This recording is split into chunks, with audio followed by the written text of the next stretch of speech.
நீர் முழு உள்ளத்தோடு நம்பினால் தடையில்லை.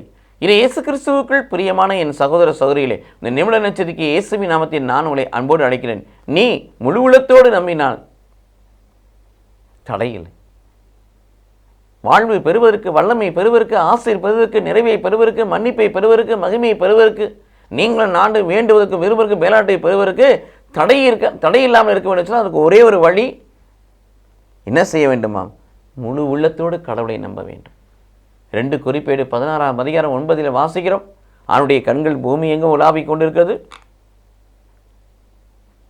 மன உறுதியோடு அவரை நம்புவோருக்கு கடவுள் தன் ஆற்றலை வெளிப்படுத்துகிறார் என்று எழுதப்பட்டு, மன உறுதியோடு முழு நம்பிக்கையோடு அவரை நம்பினோம் என்று சொன்னால் கடவுள் தன் ஆற்றலை வெளிப்படுத்துவார். அதைத்தான் மார்க் 9:23 வாசிக்கிறோம். அவரை நம்புவோருக்கு எல்லாம் நிகழும். அத்தகைய நம்பிக்கை நமது நம்பிக்கையாய் மாறட்டும். கடவுள் நம்மை ஆசீர்வதிப்பாராக. ஆமென்.